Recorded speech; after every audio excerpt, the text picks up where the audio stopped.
Geoffroy Bécassis, moi je travaille à la direction des investissements d'avenir de l'ADEME sur la partie Smart Grid. Donc l'ADEME, l'Agence de l'environnement et de la maîtrise de l'énergie, sous la tutelle à la fois du ministère de l'Environnement et du ministère de la Recherche, et opérateur du programme d'investissement d'avenir depuis sa création, donc en 2010. Aujourd'hui, l'ADEME a un fonds potentiel de 4 milliards d'euros à engager pour le compte du PIA, et il y a 2,7 milliards qui ont d'ores et déjà été engagés. Donc la suite viendra avec notamment le PIA 3 qui arrive là dans les prochains mois. Nous, on intervient surtout pour ce qui est de la transition énergétique dans le cadre du programme d'investissement d'avenir, avec 3 grandes thématiques. L'énergie, donc les réseaux électriques intelligents, ce que je vais vous présenter aujourd'hui, les ENR, le stockage, l'industrie, les transports du futur, donc avec à la fois du ferroviaire, du naval, du routier, tout ce qui peut vous transporter, et de la mobilité, et l'économie circulaire. Donc là-dessus, on va retrouver plutôt les déchets et la valorisation matière. On a eu aussi par le passé à voir si ce sera reconduit des appels à projets spécifiques sur l'eau ou sur la biodiversité. C'était un peu en marge de l'activité de l'ADEME. Voilà, on verra si ce sera prolongé sur 2018. Aujourd'hui, on n'a pas d'informations là-dessus.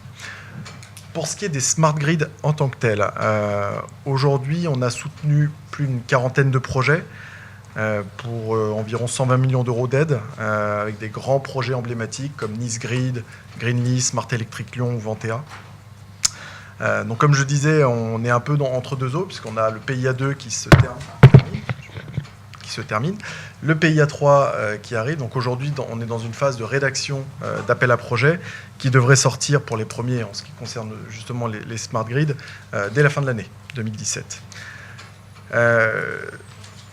Alors, il y a une constante, quels que soient les appels à projets que l'on finance au niveau de l'ADEME sur le programme d'investissement d'avenir, c'est qu'on est sur des TRL assez hauts, puisqu'on démarre les projets à potentiellement 5 et on veut les amener sur le marché, donc on veut aller jusqu'à 9.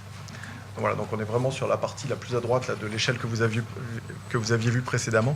Donc nous, l'objectif, c'est vraiment d'amener les projets et d'amener les entreprises sur le marché. On a donc 3 appels à projets en préparation. Un appel à projet collaboratif, système énergétique intelligent, donc qui reprend, enfin qui est dans la continuité de ce qu'on faisait précédemment, avec 2 principales caractéristiques. La première, c'est que contrairement à ce qu'on faisait, où on était très techno-push, où on disait, bon voilà, on veut travailler sur telle thématique, aujourd'hui on a renversé un petit peu cet appel à projet et on va plutôt être market push. Donc on va dire, venez, enfin démontrez-nous quels besoins vous avez identifiés, dans quel marché, quantifiez ce marché, montrez-nous comment vous allez y accéder avec une solution qui soit innovante, et nous on va vous accompagner là-dessus. Donc voilà, donc on est vraiment c'est pour ça qu'on est sur des TRL très très hauts. C'est qu'aujourd'hui, on ne veut pas faire du développement pour du développement, on veut vraiment qu'on ait identifié en amont quel marché est-ce qu'on va adresser.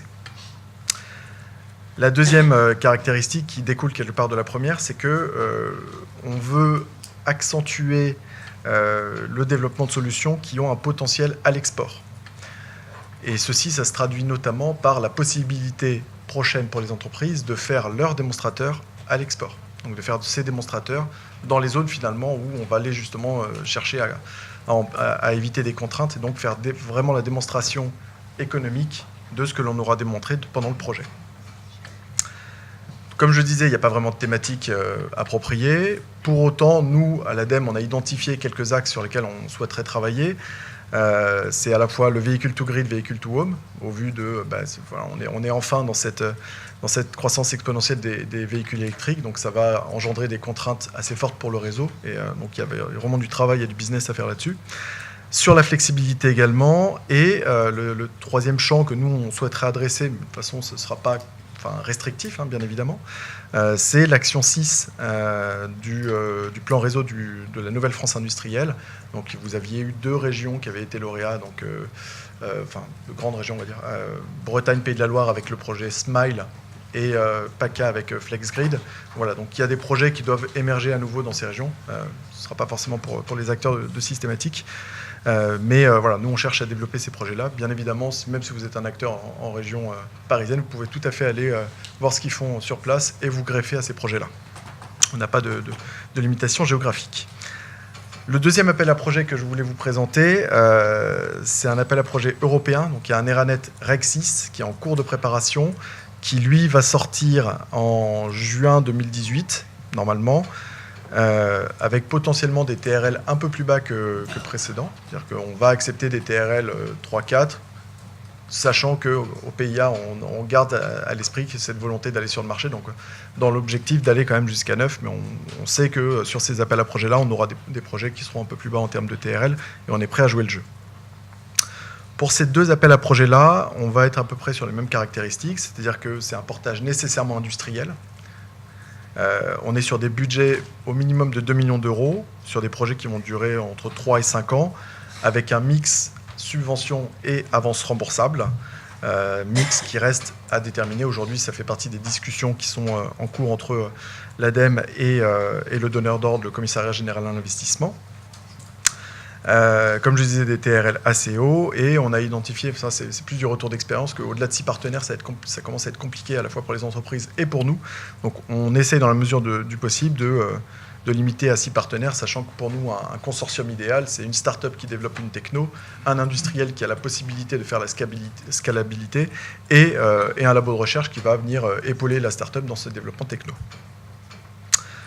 Le troisième appel à projet dont je voulais vous parler aujourd'hui, c'est le concours d'innovation. Donc concours d'innovation qui est la continuité des initiatives PME. Je ne sais pas si vous connaissez ce système qu'on a lancé aujourd'hui il y a 2 ans, donc qui vise finalement à combler un trou dans la raquette qu'on avait identifié, puisqu'on a souvent des difficultés à entraîner avec nous les PME dans les gros projets collaboratifs, parce que ça peut être compliqué, très chronophage, et il n'y a pas forcément les ressources qui vont bien. Donc on a lancé cet appel à projet spécifique qui vise, en un temps quelque part record, parce que vous déposez votre projet en 6 semaines, vous savez si vous êtes lauréat ou pas. Donc c'est des projets qui sont monopartenaires et qui visent à faire le développement. Alors là, on va plutôt être sur le développement d'une brique techno, d'un usage, d'un logiciel qui a vocation à aller sur le marché assez rapidement. Donc, dans la continuité de ce qu'on avait fait avec l'initiative PME, on va lancer donc le concours d'innovation qui aura à peu près les mêmes caractéristiques. Donc, un budget minimum de 600 000 euros, enfin un coût du projet de minimum 600 000 euros. Et ensuite, Ensuite, on estimera en fonction de la taille du projet et en fonction des retombées économiques potentielles, est-ce que c'est que de la subvention avec un plafond à 200 ou 300 K, ou potentiellement de la subvention et de l'avance remboursable, et à ce moment-là, on s'affranchira des plafonds. Sur ce dernier appel à projet, la labellisation par un pôle est alors pas obligatoire, mais elle est facilitatrice, dans le sens où si vous êtes labellisé par le pôle, vous allez directement passer en phase 2, c'est-à-dire vous sautez la présélection, vous allez directement au grand oral. Pour ce qui est des autres appels à projets, nous, ce n'est pas quelque chose qui est obligatoire, c'est quelque chose qui est intéressant pour nous de le savoir. C'est un facteur qu'on prend en considération, mais qui n'est pas déterminant. Mais voilà, nous, on vous invite, quoi qu'il en soit, à vous rapprocher des pôles pour faire labelliser vos projets, pour structurer vos projets, parce que c'est des gens qu'on rencontre assez fréquemment et qui connaissent aussi nos critères de sélection dans nos appels à projets. C'est toujours intéressant d'avoir quelqu'un dans la maison. Voilà, donc moi c'était assez court parce que j'ai pas de slide et je suis en avance de phase, donc on fait du teasing parce que ça va sortir et qu'on a envie que ça marche et que vous veniez nous voir. J'ai mes cartes, j'espère qu'on rajoutera juste à la slide mon adresse mail. Ça me demande, mais je pense que merci.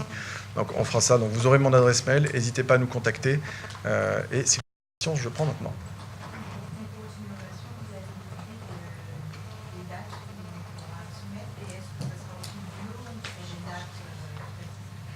Alors, sur le concours d'innovation, donc au niveau de la sortie, ce qui est prévu à ce stade, c'est premier semestre 2018, avec normalement, c'est quelque chose qui va fonctionner 2 fois par an. Voilà, vous aurez 2 salles, 2 clôtures, peut-être une en mars, une en octobre. Donc ça reste à déterminer à ce stade, mais vous aurez 2 clôtures et ce sera sur du multithématique. Il y aura réseau, mais ce sera aussi ENR, stockage, il y en aura d'autres sur l'efficacité énergétique, sur le bâtiment, enfin voilà, c'est assez large spectre, tout ce qui touche à la transition énergétique. Ça me fait penser quelque part, ce que je n'ai pas indiqué, mais donc l'appel à projet système énergétique intelligent, lui, devrait sortir à la fin de l'année 2017 et avec une clôture tous les 4 mois. à peu près. Donc voilà, donc c'est pas vraiment du fil de l'eau. Après, nous, en termes de gestion de la charge, on a besoin d'avoir ces clôtures-là et pour pouvoir aussi comparer les différents projets. Parce que voilà, on va pas financer deux fois les mêmes choses, donc autant avoir les meilleurs projets.